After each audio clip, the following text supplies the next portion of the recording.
Hello दोस्तों, कैसे हैं आप सब? क्या हाल चाल? दोस्तों, आज इस वीडियो में हम परीक्षा की दृष्टि से महत्वपूर्ण प्रत्यय प्रकरण के बारे में जानेंगे और इसके कुछ मुख्य उदाहरण भी देखेंगे। तो चलिए शुरू करते हैं। सबसे पहले हमारे पास दो प्रत्यय हैं, क्षत्रि और सानच। तो इनसे बनने वाले रूप देखते हैं। देखिए, क्षत्रि प्रत्यय हुए अर्थ में होता है और सानच प्रत्यय भी हुए अर्थ में होता है। जैसे पढ़ते हुए, लिखते हुए, सोते हुए, खाते हुए, ऐसा जब अर्थ लगता है तो क्षत्रि और सानच प्रत्यय होते हैं।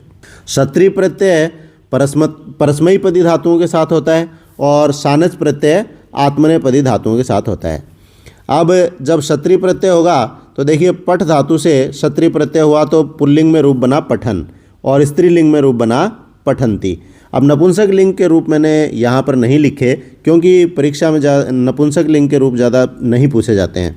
वैसे मैं आपको बता दूं कि इसका नपुंसक लिंग का रूप बनेगा पठत और इसका नपुंसक लिंग का रूप बनेगा सेवमानम। सेवमानम, तो ऐसा नपुंसक लिंग का रूप बनता है इसका। और पठ धातु से पठन, अस धातु से सन। तो ये जितने भी रूप यहाँ पर दिए गए हैं कि जब इन धातुओं के साथ क्षत्रि प्रत्यय मिलेगा तो पुल्लिंग में क्या बनेगा और स्त्रीलिंग में क्या बनेगा, इनको आप याद कर लें अच्छी तरह से। इधर ये जितनी भी धातुएं हैं ये आत्मनेपदी धातुएं हैं और इनके साथ जब सानच प्रत्यय होता है तो पुल्लिंग में ये रूप बनते हैं और स्त्रीलिंग में ये रूप बनते हैं। और लास्ट में यदि हम इसके मैं लगा देंगे, पचमाना है इसको पचमानम कर देंगे तो वो नपुंसक लिंग हो जाएगा। मोदमाना है मोदमानम कर देंगे, नपुंसक लिंग हो जाएगा। तो इस प्रकार से नपुंसक लिंग के रूप आप स्वयं भी बना सकते हैं। तो ये परस्मैपदी और आत्मनेपदी के साथ अलग अलग प्रत्यय होते हैं, क्षत्रि और सानच। अब इसमें भी एक पच धातु आपको दिख रही होगी, यहाँ भी है और यहाँ भी है। ये धातुएँ उभयपदी धातुएँ कहलाती हैं। तो इनके साथ क्षत्रि प्रत्यय भी होता है और सानच प्रत्यय भी होता है क्योंकि ये परस्मैपदी भी होती हैं और आत्मनेपदी भी होती हैं। तो इस प्रकार से आप इन धातुओं से प्रत्यय जोड़ करके जो रूप बनते हैं उनको आप अच्छी तरह से याद कर लें। अब आगे बढ़ते हैं। अगले प्रत्यय हमारे पास हैं तव्यत और अनियर। ये दोनों ही चाहिए अर्थ में होते हैं। हम तव्यत प्रत्यय का प्रयोग भी कर सकते हैं चाहिए अर्थ में और अनियर प्रत्यय का प्रयोग भी कर सकते हैं। दोनों के रूप अलग अलग बनते हैं। अब देखिए, जब पठ धातु से तव्यत प्रत्यय होगा तो पुल्लिंग में पठितव्य है और स्त्रीलिंग में पठितव्या। नपुंसक का मैंने लिखा नहीं, उसमें पठितव्यम बन जाएगा। पठितव्यम में हलंत रहेगा। और ऐसे ही पठ धातु से जब अनियर प्रत्यय होगा तो पठनीय है और स्त्रीलिंग में पठनीया और नपुंसक लिंग में पठनीयम बन जाएगा।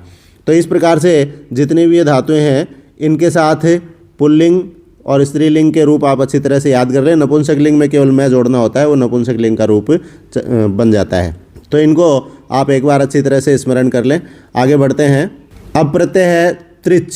त्रिच प्रत्यय जो है ये कर्ता अथवा करने वाला इस अर्थ में होता है। जैसे सुनने वाला तो उसको कहते हैं श्रोता, सुनने वाले को श्रोता। तो श्रु धातु से त्रिच प्रत्यय बन करके और ये बन जाएगा श्रोता। क्री धातु से त्रिच प्रत्यय होगा कर्ता, दा से दाता। तो इस प्रकार से दा से त्रिच प्रत्यय करेंगे तो दाता मतलब देने वाला।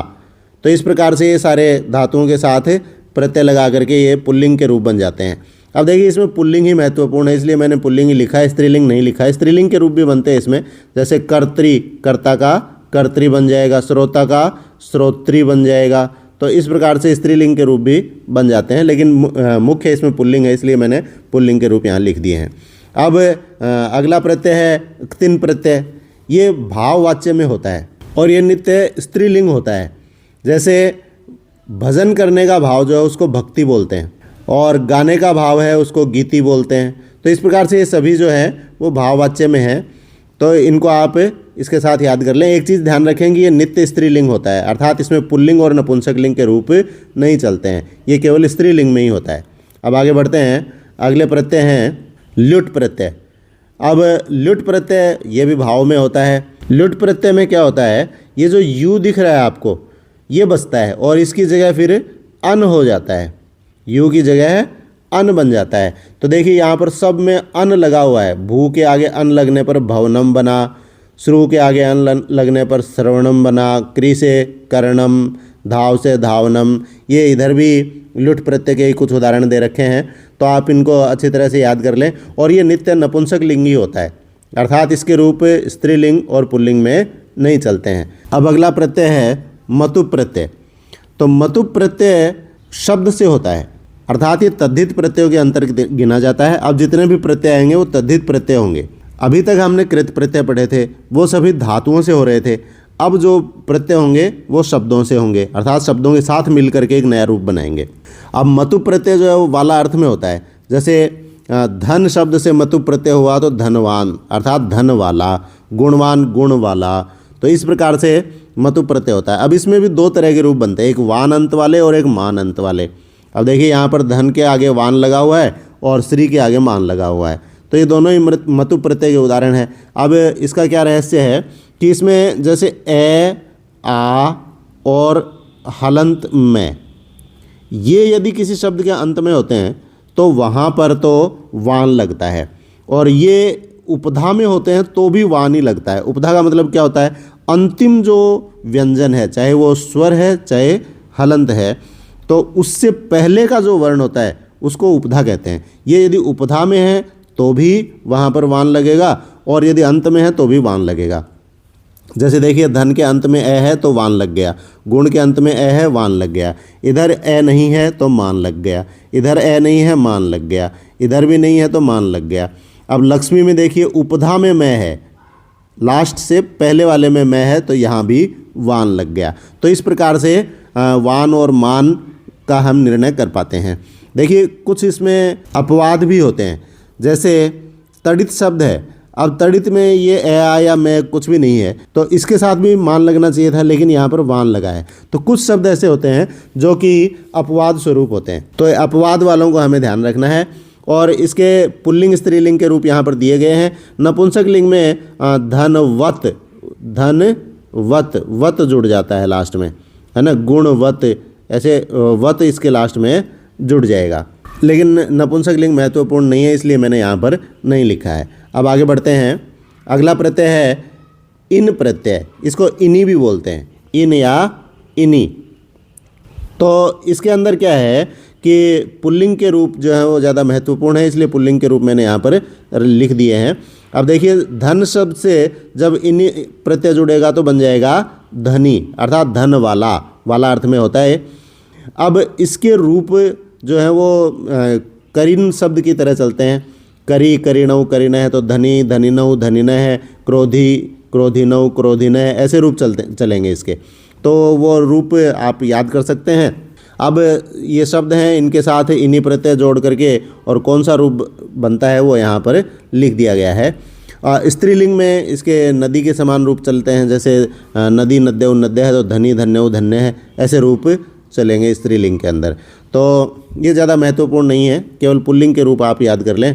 अब इसके बाद अगला प्रत्यय है ठन प्रत्यय। ठन प्रत्यय जो है ये भी इसी अर्थ में होता है, वाला अर्थ में ही।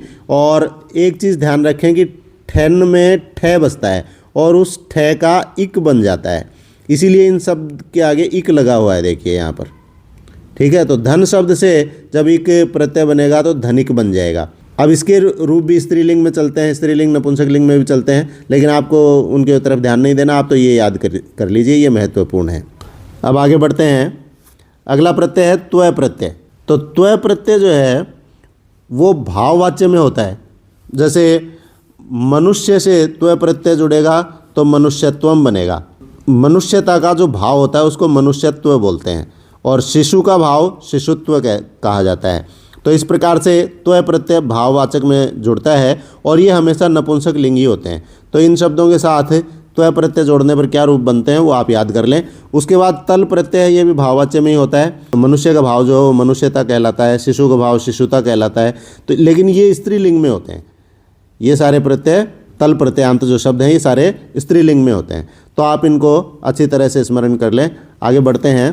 टाप प्रत्यय, ये नित्य स्त्रीलिंग ही होता है, और पुल्लिंग के साथ जब टाप प्रत्यय जोड़ दिया जाता है तो वो स्त्रीवाचक शब्द बन जाता है, और ऐसे ही गीप प्रत्यय जब जुड़ जाता है तो वो भी स्त्रीवाचक शब्द बन जाता है। तो देखिए अज मतलब बकरा होता है, तो बकरे के साथ जब टाप प्रत्यय जुड़ा तो अजा बन गया, मतलब बकरी। अश्व के साथ टाप जुड़ा तो अश्वा बन गया। तो इस प्रकार से और भी शब्द हैं इनके साथ है, जब टाप प्रत्यय जुड़ेगा तो ये स्त्रीलिंग शब्द बन जाएंगे। ऐसे ही गीप प्रत्यय जब इन पुल्लिंग शब्दों के साथ जुड़ेगा तो ये स्त्रीलिंग शब्द बन जाएंगे। अब आगे बढ़ते हैं, कुछ उदाहरण आप लोगों के लिए यहाँ पर दिए गए हैं, इस प्रकार से परीक्षा में पूछे जाएंगे, तो देखते हैं इनको। जैसे पहला है अस्याः खालिस्थान दीपिका अस्ति। अब इसमें अनुज के साथ टाप प्रत्यय जोड़ करके इसका रूप लिखना है। तो देखिए यहाँ पर दीपिका शब्द है, अब दीपिका स्त्रीलिंग है तो स्त्रीलिंग शब्द अनुज का बन जाएगा अनुजा।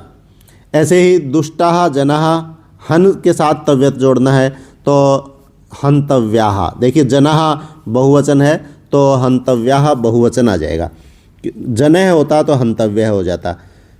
अब तीसरा है सर्वत्र पूज्यते, गुण के साथ मतु प्रत्यय। अब पूज्यते एक वचन है तो गुणवान एक वचन रूप आ जाएगा, मतुप से गुणवान रूप बनता है।